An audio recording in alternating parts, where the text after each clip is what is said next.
Good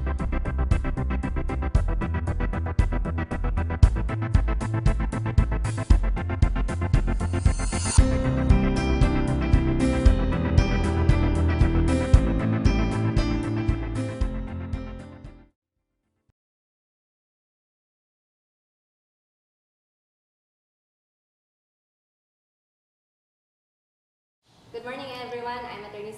Suguitan for another episode of The Practice. Today, we are going to talk about a big advocacy that's gaining strength at the moment, the Philippine Cannabis Compassion Society. Two of the EXICOM members are here to talk about legalizing marijuana or the medical use of marijuana. To my right is Mr. Chakman Ansala, who's also the founder of the Medical Cannabis Research Center, and Kimi Del Prado. Okay, your group is supporting a House bill, or is it your group that drafted this pending House bill, House Bill 4477? Well, we were involved in crafting the bill, but it was Congressman Rodolfo Albano III of Isabela who drafted the bill. Who's the author of this? Yeah, but it was the product of a long series of discussions that eventually led to the first draft of the bill, which was presented the first reading in June 2nd. June this It year. was submitted on May 26. Submitted on May 26, Filed. first reading on June. June So, Okay, marijuana is under the current legal setup is one of the prohibited drugs, or it's Scheduled considered a 1. dangerous drug. In fact, I was discussing with Kim before the show that mere possession is equivalent. It's a crime by itself. Yeah. Okay, it's a crime by itself. So you can get imprisoned just if you're caught. Not even Very using. very small. Percentage, or how do you weigh it, by gram? Or by grams or grams. ounces. So. And in my experience, when I attend court hearings, ang daming mga cases involving not just marijuana use, but just mere possession. So, our courts are clogged, our judges are, their work is burdened with cases involving mere possession that did not really, hurt anyone. It's not the same as rape, No. or murder, or even theft, qualified theft, which involves hurting someone else or doing damage to someone else. So mere possession, it's really a burden in our courts right now, and also in our jail resources. True. Pero would you consider use or marijuana use or possession victimless crime? Is it even a crime from the point of view of your group? Kimi, what do you think?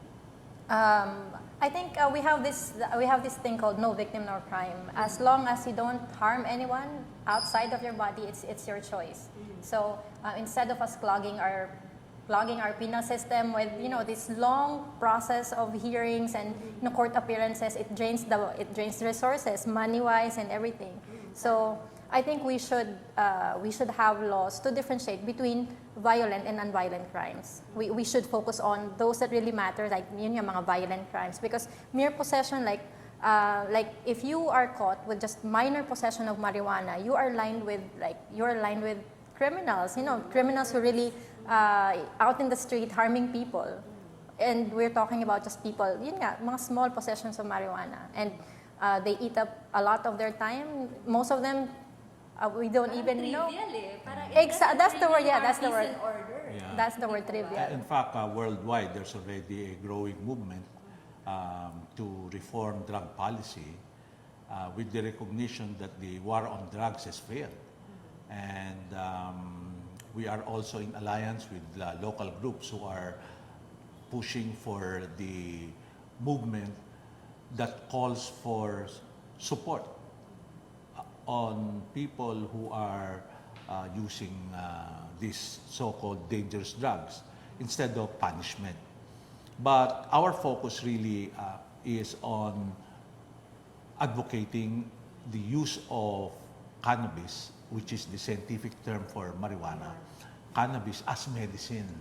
So, medyo talagang mahigpit na yung pangangailangan. There's a very urgent need to immediately pass the law so that there is no confusion on how marijuana or cannabis will be treated by law insofar as medicine insofar as its use as medicine is concerned. Sure. Okay. So, you want to legalize use of marijuana inside the medical context, not just Yes. mere use, Yes, for pleasure exactly. or whatsoever. This is Yeah. just for medical use. What exactly is the medical benefit of using marijuana that you're, as you said, advocating about? The first thing that is useful with marijuana is that it can be used to alleviate pain and to alleviate the suffering of people with debilitating diseases. I'd like to focus only on two. One would be people with epilepsy and also people with cancer. These are two very debilitating diseases. With epilepsy specifically, we are focusing on children who are suffering from intractable epilepsy, meaning this is epilepsy na hindi na tinatablan ng mga tinatawag na gamot butika or pharmaceutical drugs. Dravet syndrome is one of them. And the issue of cancer, meron kasing mga nakitang powers ang cannabis that could possibly treat cancer. But at the very least, those who are taking chemotherapy, assume that we approve of chemotherapy, the patient takes chemotherapy, meron niyang mga side effect. Yung side effect niyan is pagsusuka, vomiting, nausea, falling hair. It's very, very painful and it's very hard on the patient pagka nagsusuka sila at saka hindi sila makakain. Whereas, Cannabis is very effective in treating the side effects of chemotherapy. It, so it's supplement. So if yeah, you're taking, yeah. you are, parang, ang tawag din, you're a regenerating patient, you're taking undergoing chemo, you can supplement that with medical cannabis. Yeah, So, right. How do you take that? What form is that? Is that you smoke it? I mean, how do you take it medically? In the case of cancer patients taking chemotherapy, the best form really would be smoking it. Smoking it. Because But- it's instant. Instant. Because you can easily titrate or alam mo kagad kung tama na yung dose mo. Kaya lang, under the bill, 4477, smoking is not encouraged. But also, there is a certain side effect ng smoking because it is a product of combustion, may mga undesirable chemicals na lumalabas. But there's another way. With the advent of technology, we now have devices that can vaporize the oil extracted from cannabis or the plant material itself. So you can vaporize it and inhale it. So that's the best way to treat chemotherapy. Because if you ingest it, isusuka mo rin eh. So before you it can take takes it as a pill. I mean, or you can take it as a pill, provided but somebody has to manufacture the pill. yeah, first. right, So exactly. we're going to give them business if we pass the House Right, bill, right. especially for them. So Right. you vaporizing something that can be done in the household, I guess. Yeah. right. Yeah, I think we were talking earlier. You have been asked, you don't have really children. Your children are fine if you Yeah. have epilepsy, and yet you join the group. You support the medical use of marijuana, especially for children with or people who are afflicted with epilepsy and cancer. Why is that? To give you a brief history of how we all started, I founded the local chapter of the Moms for Marijuana. Moms for Marijuana. Yeah, so Moms for Marijuana International is a grassroots organization. It started in 2005 as a MySpace group. It's a loose organization of mothers advocating marijuana. Most are, let's just say, they're into organic and alternative, self-sustainable lifestyle. Most of them are patients, but majority are really, when we say grassroots, most of the moms back then are mostly stay-at-home mothers. Yeah, we're into, going back to earth. So, I founded the group. I asked them if they have a local chapter. after several months of waiting, I got a reply from one of the board of directors, and she said, we don't have a chapter in the Philippines yet. And she gave me the Facebook page that was in April 20 of 2013. So this is a really fairly new, this is the really new group. I mean, in less than a year, we progressed into, I mean, the network of supporters have gone through so much. So we have to accommodate everyone, diba? So anyway, around August of 2013, part of my job as the chapter leader of Moms for Marijuana is to update the website and to, it's started as a pro marijuana website. So we tackle, as a group, we tackle the recreational, the medical, industrial. It's really... there are many uses. Yeah. So it's really pro marijuana, not just focus on medical and industrial and recreational use. So as part of my job was to search around, to research on what's going on in the local marijuana community. So I found June and Micah Yutuk in a local online marijuana forum, which is High School. So June and Micah Yutuk was asking around for marijuana because at that time their daughter Moon Jaden was comatose in Cardinal Santos in San Juan. So through their personal research, they found out that marijuana could probably help their daughter. Their daughter was suffering from epilepsy. Yeah, actually, ano na siya, what's this? Severe because Yeah, complications due to epilepsy. So she was less than I think she was turning 2, magtutu pa lang siya that time. So the parents, June and Micah, they were in Dubai. So they had to send in Moon Jaden to the Philippines kasi for treatment. And then, they were asking around for particular strains. So basically, we have parents asking about medical marijuana in a local marijuana community. So this is something new. So I followed the thread. He was asking about strains. How do you get that? Ganyan, ganyan. He was really desperate, and this is something new to him as a parent of a child suffering from epilepsy.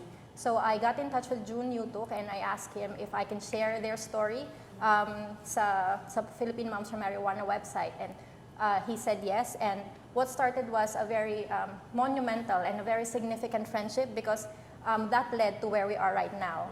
Did the child eventually get treated? Unfortunately, we lost her. Around that time, I was posting daily updates, what's happening to Moon Jaden because, it's no joke. I mean, you have the parents desperate to have a cure, and at the same time, nandun sila sa stage in their life that they're helpless. They can't do anything anymore. Moon Jaden was in the hospital. More than, I think, 1 month na siya sa hospital. So the parents were really desperate. So anyway. But were you able to get, for example, marijuana in time to Moon Jaden or not? No. Because no. of course the current setup, we all think marijuana is taboo. Exactly. exactly. So the doctors will help you get that for a sick child. And along the way, the story of Moon Jaden was picked up by media. First was Karen Davila, and then later Pinky Webb also got into the picture. And I think it tugged into the hearts of a lot of people. Plus the fact that in the US, there was a very strong movement for legalizing marijuana as medicine, plus the actual legalization of marijuana for all usage in Colorado.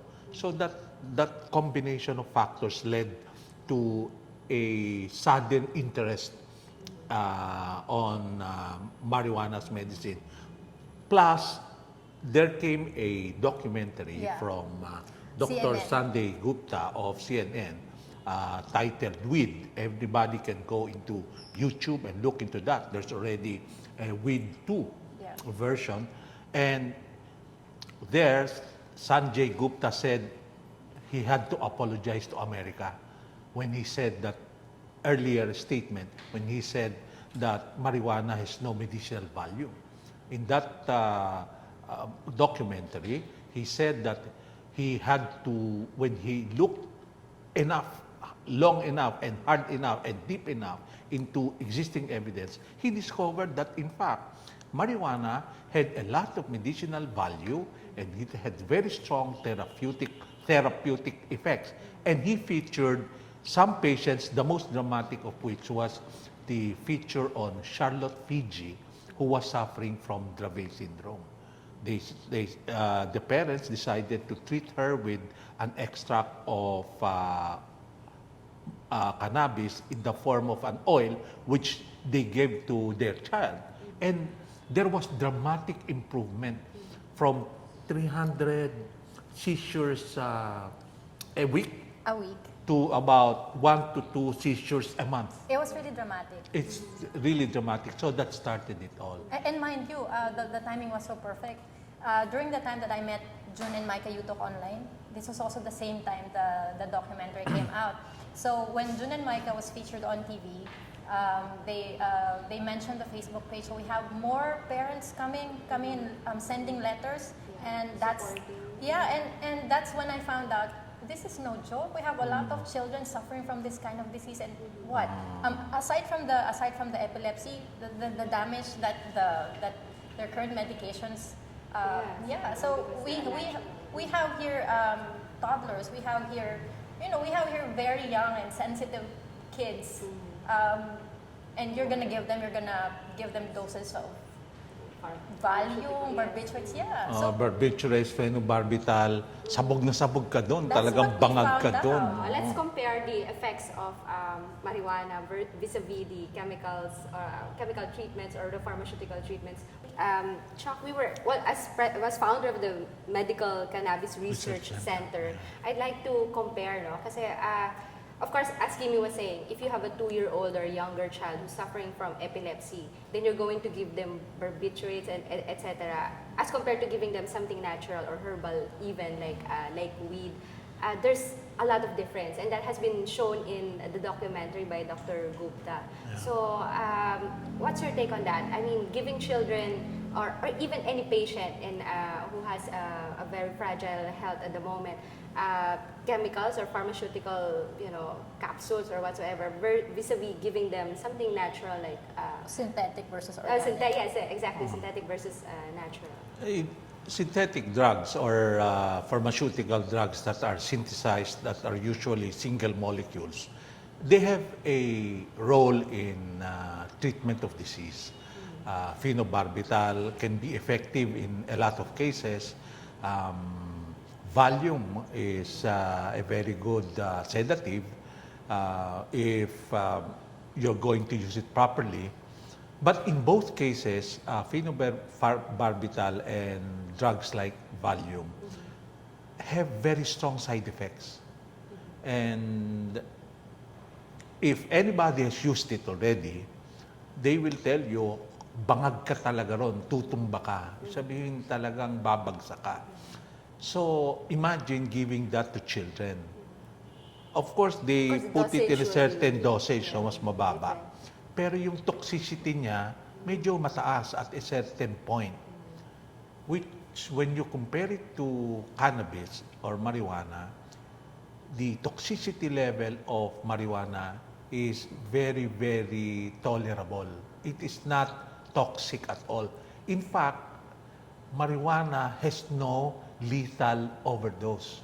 Meaning there is no recorded instance for the past 3,000 years of its recorded use. 3,000 years of recorded use. There has been no recorded death arising from the use of marijuana. So you cannot OD yourself into death by marijuana, right. but you can overdose on other things like what Michael Jackson did and all the other singers. You can right? overdose on paracetamol and die. Or you can overdose on aspirin and die. But in marijuana, and it's 3,000 years. theoretically speaking, if you want to overdose it, you have to smoke 40,000 joints at one time. In one city. In one physically sitting. But you know Then what? you will probably die. You're not gonna die from marijuana. You're gonna die from lack of oxygen in the brain. Right. But you can, Correct, that's also correct. physical. Asphyxiation, no, lack of oxygen. But that's in also a effect. physical impossibility na you will smoke Yeah, 40,000 exactly, joints exactly. in one sitting, Yeah, right? right. Kasi, I mean, from people who have used marijuana, and these are the baby boomers now, they, when they relate their experience, you know, everything's a happy experience. Eh.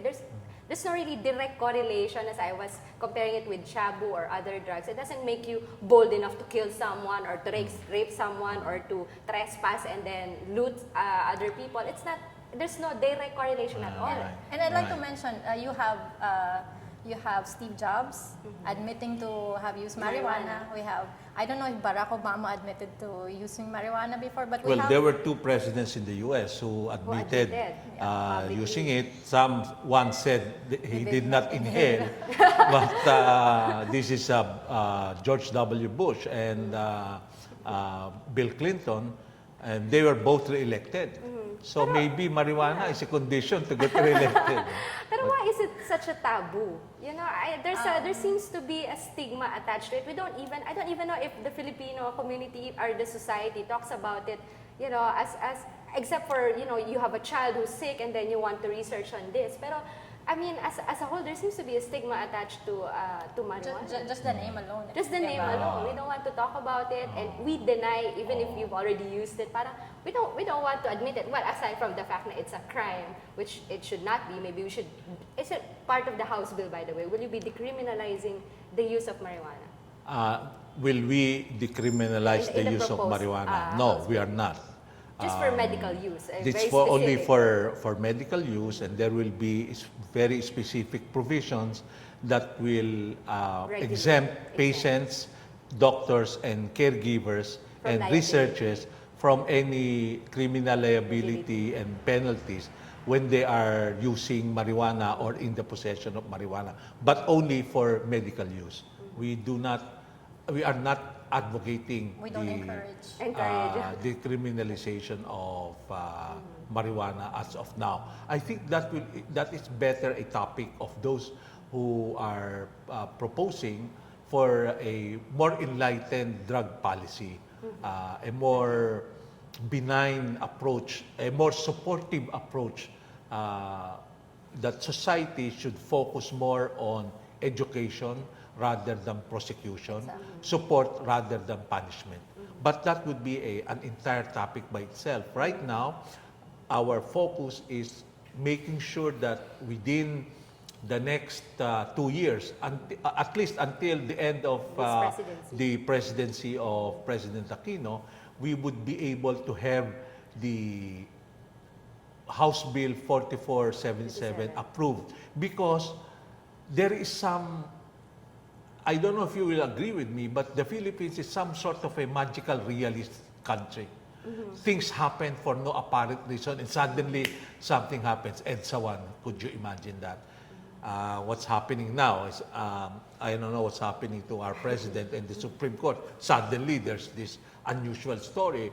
Suddenly you discover that there's a huge scam happening called the PDAF and also probably the DAP. These are things that can only be written by a wild fictionist with an insane imagination that you cannot even imagine na totoo siya, but it's happening. It might happen also here because when Moon Jaden came into the picture, things suddenly changed and we got a lot of support.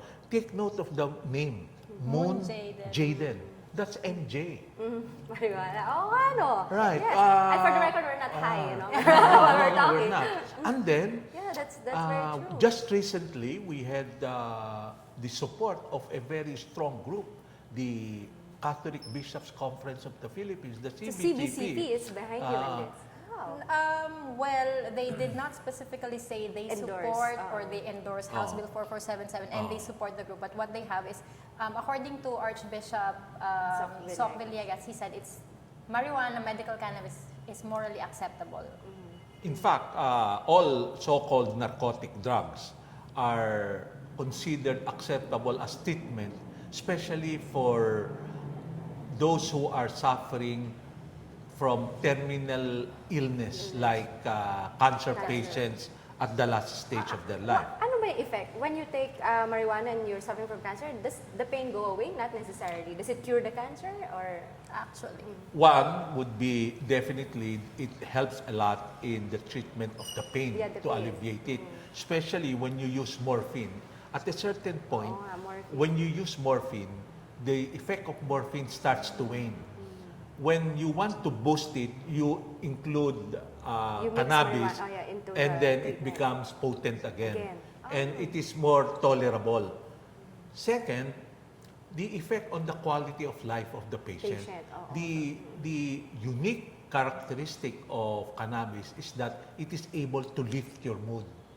May That's sakit true. ka na nga, may cancer ka na. You're depressed. Give them buryong na quality of buryong ka na. life. At least you think you're tumataas, dying and everything. medyo gumaganda, nakakangiti ka ulit.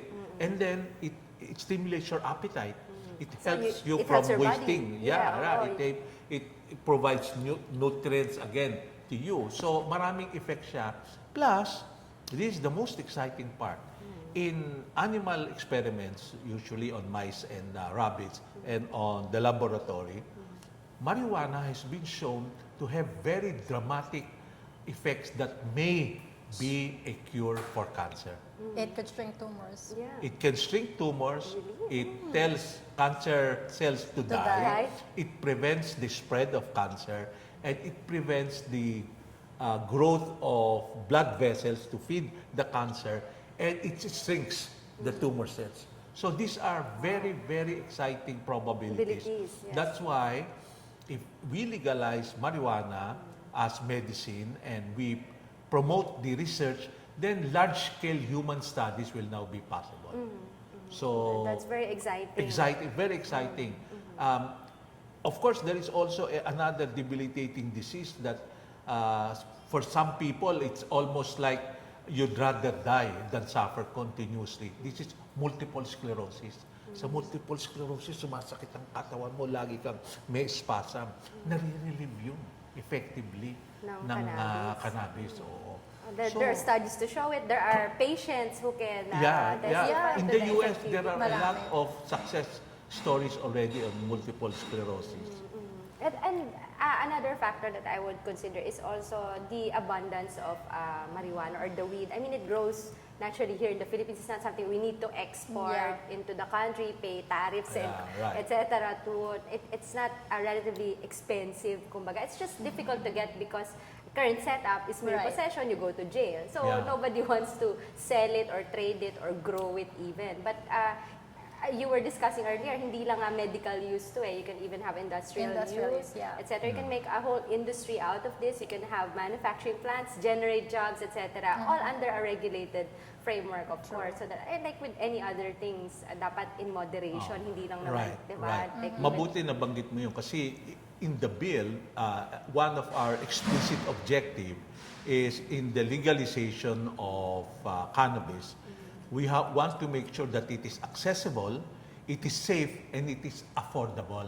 Because if you make it very expensive, then It's not for it the defeats people. poor, Exactly. it defeats the No, purpose. yeah. So, People will not buy this. They cannot afford. well, we have to accept, of course, that for this to be sustainable, we have to attract private capital. Private capital can only be attracted if there There's is profit. reasonable profit. Yes. But we hope that those we attract will not be too greedy and try to aim for super Capitalize. profits because in this case, there is a very big opportunity for everyone to provide a solution that is very effective and at the same time very affordable at the outset. Kasi meron nga tayong local supply. So, It's available here. the bill is quite clear on how all these things will be controlled. And I think along with the House bill, there should be an education campaign then, no? True. Kasi Yeah.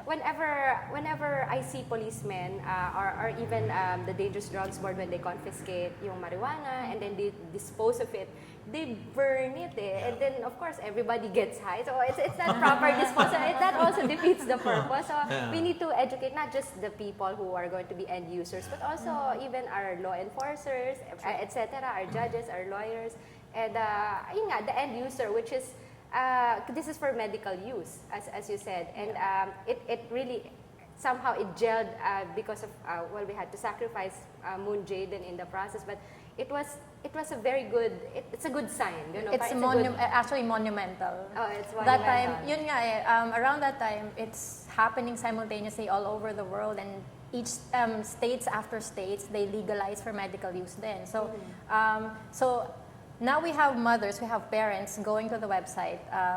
You know, now we have very diverse supporters. We have the recreational users, we have the mothers. Na nandun yung focus ng, you see here, unlikely supporters of medical marijuana. These are the parents and the families of people with debilitating conditions. And I just like to give some clarifications on why we're not using the moms for marijuana anymore. Yun nga, since we have now a lot of supporters, we don't just cater to mothers anymore. So it's a wider yeah, so wider yun nga, we aim to unite all cannabis supporters, all cannabis advocates to just to push for medical marijuana alone, because right now nahihirapan tayo to convince the government, the experts, that marijuana is medicine, marijuana is cannabis, it's the same thing.